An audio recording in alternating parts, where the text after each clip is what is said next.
Yeah, so Marvel Phase 4, it is upon us. I've got footage from IGN, who they were at Comic-Con 2019.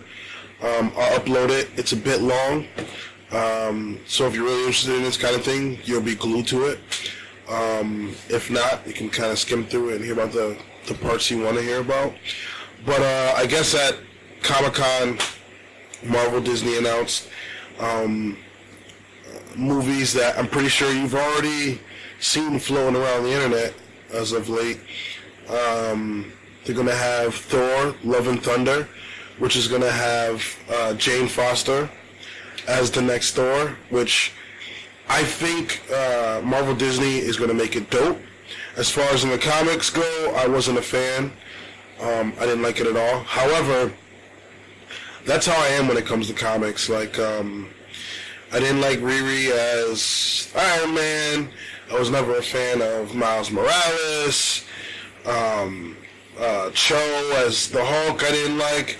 And really this was because I've been jaded ever since the Ben Reilly saga, way back in the day. If you're a comic book fan, you know all about Ben Reilly and the Peter Parker clone saga.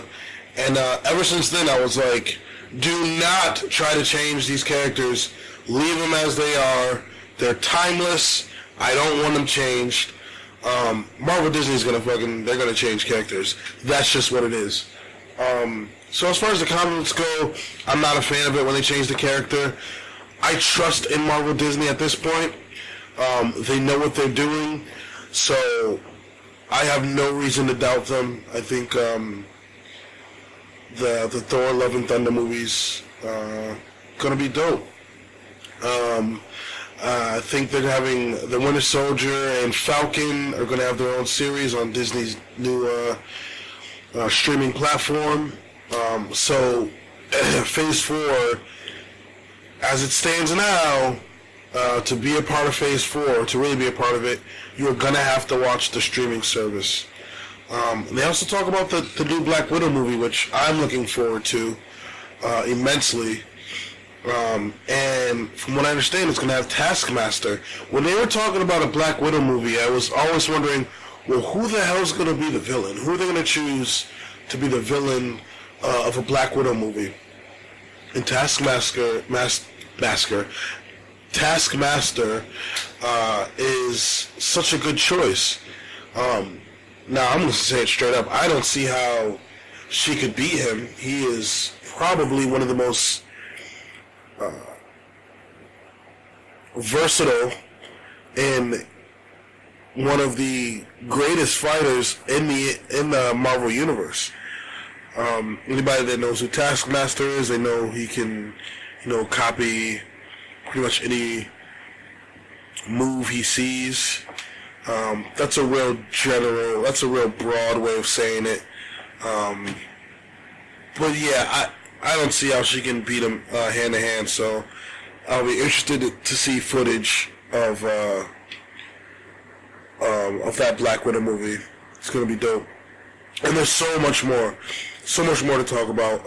Doctor Strange. The Doctor Strange movie is gonna be a horror film, which that's amazing. I think it's going to be PG-13 still, but nonetheless, it's still going to be amazing. So yeah, let me shut up and have you watch this clip from IGN. Mind you, I think it's going to be long. It's not a short clip, but if you're into this kind of thing, you'll be sucked right in, and you wouldn't want it to end. That's how I felt. So yeah, Marvel Phase 4, Comic-Con 2019. Watch this clip. It's going to tell you about all the neat things that's coming up. Peace. Holy crap, true believers. We just came out of the Marvel Studios panel here at Comic-Con where they announced all of Phase 4. I mean, almost all of it. We'll get to that. Yeah. And it definitely confirms tie-in that the streaming shows that are going to be coming on Disney Plus are part of Phase 4 because they alternated between feature films and the streaming shows. Yeah. So we're going to kick it off with the last thing they showed first because in order of chronological theatrical release, it's Black Widow, and holy crap, they gave out hats to everybody in Hall H. 7,000 hats. Who has Black hat Widows. budget these days? I know. That's crazy. Well, that's that Endgame money talking.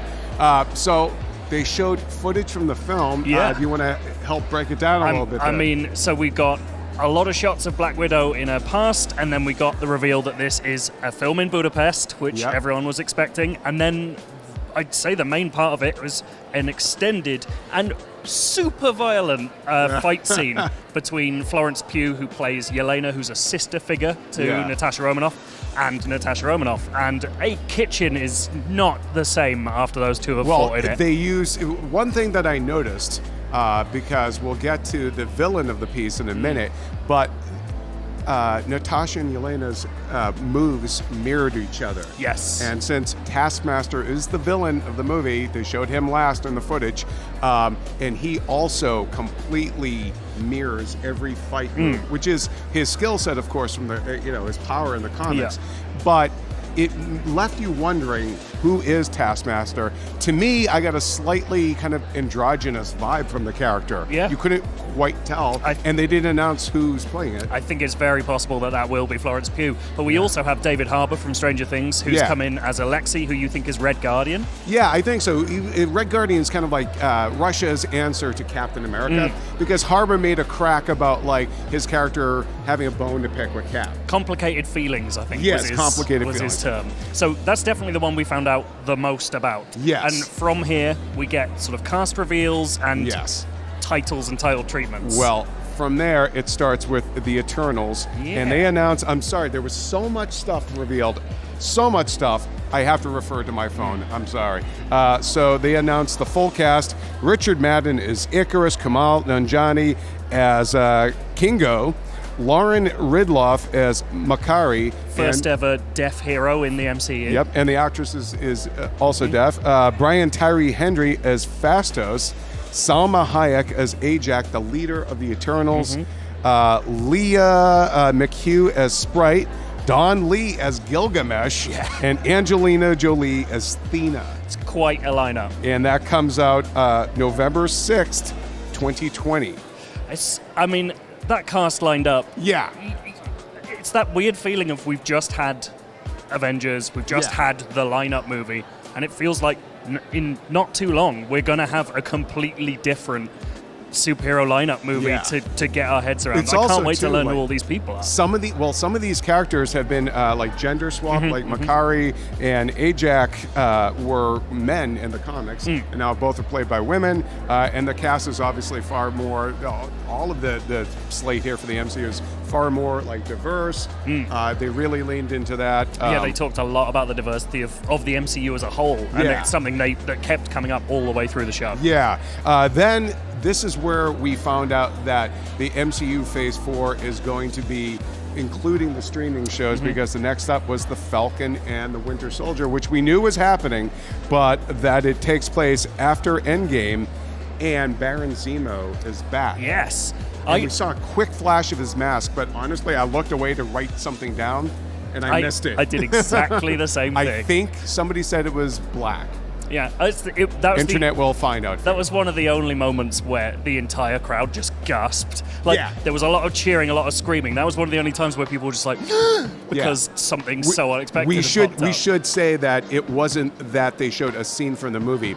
It was a kind of like Baron Zemo crash in the con sort of footage. It like splices out a lot. Like it was cutting out, and then like at the very end, quick flash of him in his mask. Was there now that is coming to Disney Plus in the fall of 2020, and then next up, now this was a big one, Shang-Chi movie, but not only is it Shang-Chi, it's called Shang-Chi and the Legend of the Ten Rings. And Tony Leung is going to play the real Mandarin. They're going there. I mean, some people are very happy about that. I want to see more Ben Kingsley personally, but that's fine. That's fine. And Simu Liu has been cast as Shang-Chi, and he found out basically within days. He auditioned on a Sunday and was cast on a Tuesday. So he must be doing something right. Yeah, he's doing and well. He's a Canadian actor. Honestly, didn't know his work beforehand, but that guy's going to get a whole lot more Twitter followers real soon. Oh yes. And now we know that since it takes place basically that the 10 rings now have started with Iron Man 1. Yeah. So everything is kind of beginning to link back together here in a great way that it's kind of harkening back to Phase 1. They did a great thing where they showed a bunch of clips with the 10 rings appearing throughout the MCU. I'd never seen this one before in Ant-Man, where someone's gun has a 10 ring symbol on it. And I've never spotted that. So that's really exciting. See how they've are they a Hydra type inveigling their way through the whole MCU? I mean, that's, and then WandaVision was the next one that's brought up. That's the spring of 2021. Also a Disney Plus show. Paul Bettany and Elizabeth Olsen came out on stage, and it's going to take place after Endgame. Yes. And not only that, but we have the adult Monica Rambeau, Lieutenant Trouble from Captain Marvel, is going to be on the series, and she's being played by, Tiana Paris? Tiana Paris, thank you. Yes, all right. It's a very crammed email, I'm sorry. There's a lot. One of the things I really enjoyed about this is that they said the word strange more than when they announced a Doctor Strange film later on. They really want you to know how weird this series is going to be. I think that might actually be a little clue, because Kevin Feige said other Marvel characters will appear, and he is cheeky like that. We'll get to other little things he said. See, that's called Comic-Con, folks. He did say other things about characters showing up and all that, so I think Doctor Strange might pop up. That's my thing. I think that's very possible. Because we'll get to that again in a minute. We're going by theatrical release here, people, or at least streaming release too. Next up, Loki. Tom Hiddleston back. Yeah. And we're going to follow his character in a very specific period of time. Yes, he is reprising his role as Loki when he was still evil.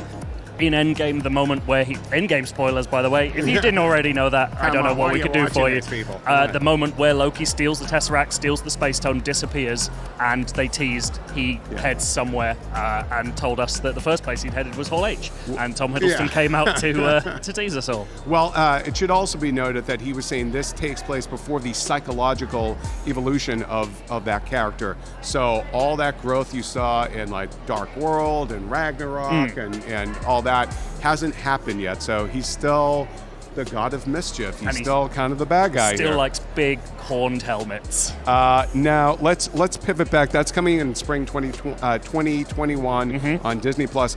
Let's pivot back to the Scarlet Witch and the Doctor Strange stuff. Yes, because Scarlet Witch is going to be in the Doctor Strange sequel, and it's going to be called Doctor Strange in the Multiverse of Madness. And hands down best title announced. I mean, that's an unbelievable title. Yeah. It's the first MCU horror film, apparently. Yeah. Which they promise it's going to be the first truly scary MCU movie. Although it will still be PG-13. It made very clear that it'll still be PG-13. Feige said that.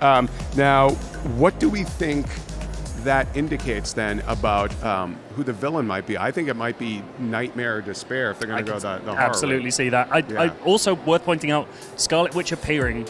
It takes place after the events of WandaVision, which means we have, not only is it part of Phase 4, the streaming stuff, it is directly tied into the events of the wider MCU story. So from here on out, this is how things are. You need to be watching Disney Plus at the same time as watching the films to have the whole story. That's how they get you. Yep. Now, I want to also say with the WandaVision and Doctor Strange of it all, she said, and I'm paraphrasing Elizabeth Olsen here, but she said something along the lines of, "You're finally going to get the Scarlet Witch." Yes. So I wonder then if that doesn't mean somehow in WandaVision that's going to open up this multiverse, maybe. Yeah, I could see that certainly happening. And we're getting a lot of talk about, Wanda Maximoff becoming the character that we kind of expect her to be, which I think is super interesting, particularly as I guess that's the character we will get in Multiverse of Madness. Yes. Like, we have the fully realized version. That's insane. And that movie comes out May 7th, 2021.